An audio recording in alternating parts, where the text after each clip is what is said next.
فنڈلے اپنے business partner بورگ کو کبھی قتل نہ کرتا اگر اس نے فنڈلے کو جیل بھیجنے کی دھمکی نہ دی ہوتی۔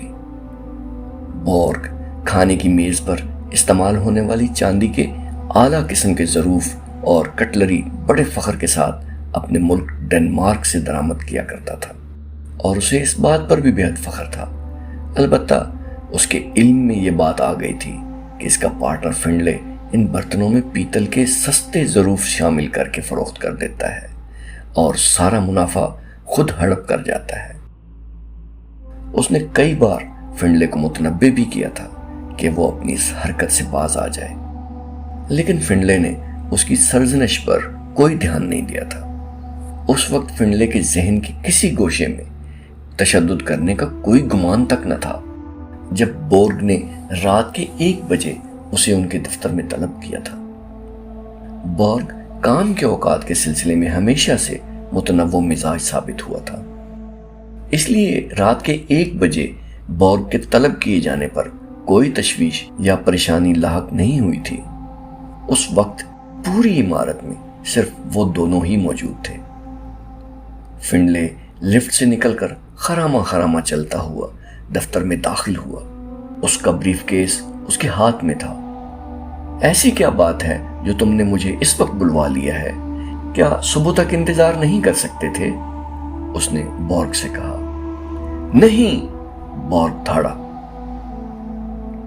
بورگ نے اسے بتایا کہ اس کے ملک ڈنمارک میں اخلاقی آزادی اس حد تک ہے کہ ہر کوئی بے لباس گھوم پھر سکتا ہے۔ غیر شادی شدہ نوجوان اپنے والدین کی رضامندی سے عشق و محبت کر سکتے ہیں، لیکن جب بات کاروبار کی آتی ہے تو وہ نہایت کٹر بن جاتے ہیں۔ تم دھوکے باز ہو، وہ فنڈلے سے چیخ کر بولا۔ میں تمہیں گرفتار کروا دوں گا، میں نے پولیس کو فون کر دیا ہے۔ یہ صورتحال فنڈلے کے لیے برداشت سے باہر تھی۔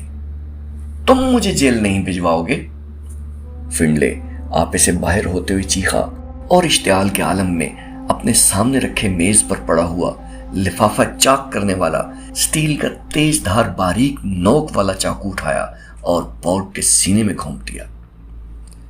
اس خطرناک لمحے میں بورگ کو اس حرکت سے روکنے کے لیے اسے یہی واحد رستہ سجھائی دیا تھا۔ بورگ ایک دردناک کراہ کے ساتھ فرش پر بچھے ہوئے قالین پر لڑکھڑاتے ہوئے گر پڑا۔ خون آلود چاقو بدستور فنڈلے کی گرفت میں تھا۔ اتنے میں نیچے سڑک پر رات کے سناٹے میں کسی کار کے رکنے کی آواز سنائی دی۔ فنڈلے چاقو بدستور ہاتھ میں تھامے کھڑکی کے پاس چلا گیا۔ اس نے جھانک کر نیچے دیکھا، 2 آدمی ایک پولیس پیٹرول کار سے نیچے اتر رہے تھے۔ اس کا مطلب تھا کہ بورگ نے پولیس طلب کرنے کے بارے میں اسے جھوٹی دھونس نہیں دی تھی۔ ان دونوں آدمیوں میں سے ایک عمارت کے دروازے کے سامنے کھڑا ہو گیا اور دوسرا دوڑ کر عمارت میں داخل ہو گیا۔ فنڈلے کھڑکی سے پیچھے ہٹ گیا۔ اس پر ہیجانی کیفیت آ رہی تھی۔ وہ راہ فرار اختیار کرنے کے بارے میں سوچنے لگا، مگر لفٹ کے ذریعے نیچے نہیں جا سکتا تھا۔ اتنی رات گئے صرف ایک لفٹ ہی چل رہی تھی اور پولیس مین اسی لفٹ سے اوپر آ رہا تھا۔ وہ آگ سے بچاؤ والے رستے کی سیڑھیوں سے دوڑتے ہوئے 9 منزل نیچے بھی نہیں جا سکتا تھا۔ اگر وہ ایسا کرتا تو نیچے موجود پولیس مین کی باہوں میں پہنچ جاتا۔ اب صرف ایک ہی صورت باقی تھی، وہ یہی ظاہر کرے گا کہ وہ بھی ابھی ابھی یہاں پہنچا ہے اور اس نے جرم کو دریافت کیا ہے۔ اس کے لیے اسے آلہ قتل سے نجات حاصل کرنا ہوگی اور یوں ظاہر کرنا ہوگا جیسے قاتل چاقو کے ساتھ یہاں سے فرار ہوا ہے۔ اسے چاقو کو چھپانے کے لیے کوئی جگہ سجھائی نہیں دے رہی تھی۔ وہ اسے کہیں بھی چھپاتا تو جلد یا بدیر اسے تلاش کر لیا جاتا۔ نہ ہی وہ اس چاقو کو کھڑکی سے باہر نیچے سڑک کی طرف اچھال سکتا تھا۔ پوری عمارت ایئر کنڈیشن تھی اور تمام کھڑکیاں سیل شدہ تھیں، لیکن چاقو کو تو غائب کرنا تھا۔ اس کی پریشان نگاہیں بے تابی سے دفتر کا جائزہ لینے لگیں۔ بورگ کی میز پر ایک جانب کاروباری لفافوں کا ایک ڈھیر موجود تھا، جس میں فرم کے نام بورگ اینڈ فنڈلے کے ساتھ جوابی پتہ بھی چھپا ہوا تھا۔ ان جوابی لفافوں پر ڈاک کا ٹکٹ چپکانے کی ضرورت نہیں ہوتی تھی۔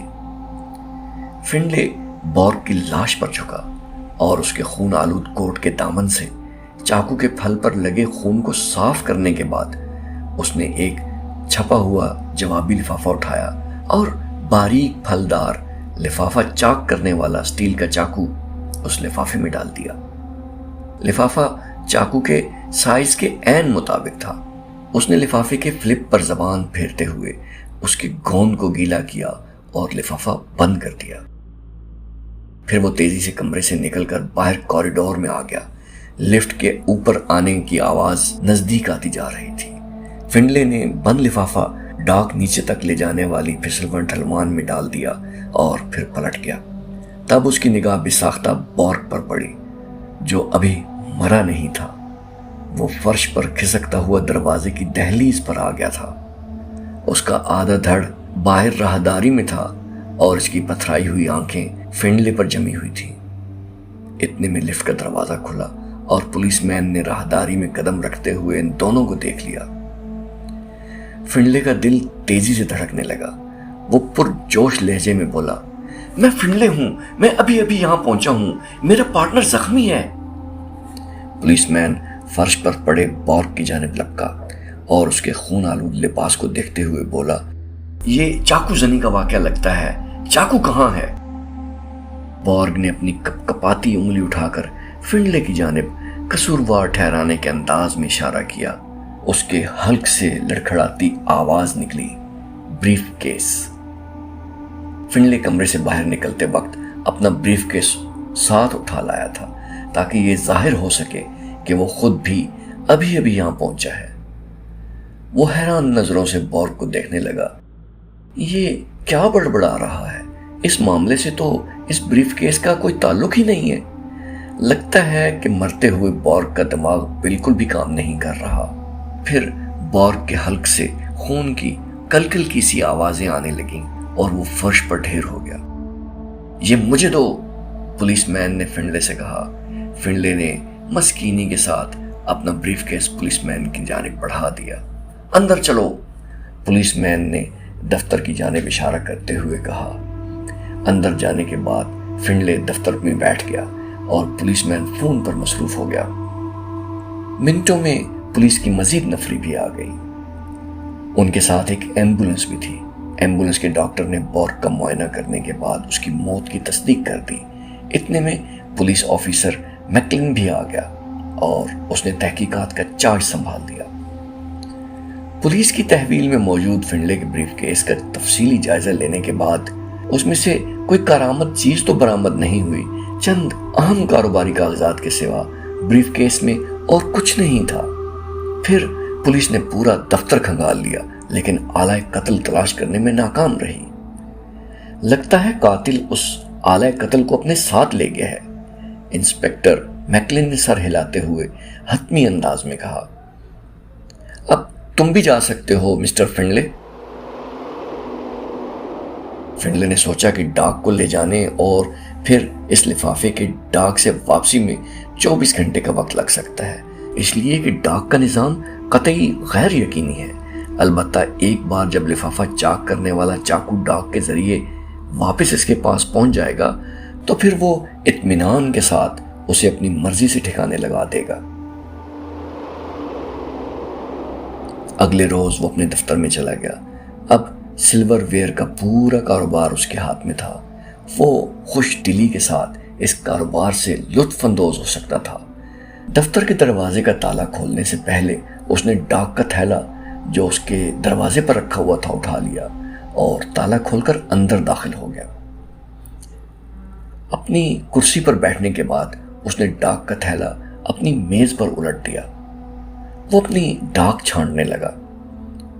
تب اس کی نظروں میں وہ جوابی لفافہ آ گیا جس میں اس نے لفافہ چاک کرنے والا چاقو چھپایا تھا۔ اس نے وہ لفافہ اٹھا لیا۔ لفافے میں موجود چاقو کے خاکے کو محسوس کرتے ہوئے اسے قلبی اطمینان ہونے لگا۔ پھر اس نے لفافے کا فلپ کھولنا چاہا۔ اتنے میں اس کے دفتر کا دروازہ ایک جھٹکے سے کھلا اور پولیس مین میکلن اندر داخل ہوا۔ اس کے ہمراہ کرخت چہرے اور کثرتی جسم والا ایک پولیس افسر بھی تھا جو فنلے کو کینہ توز نظروں سے دیکھ رہا تھا۔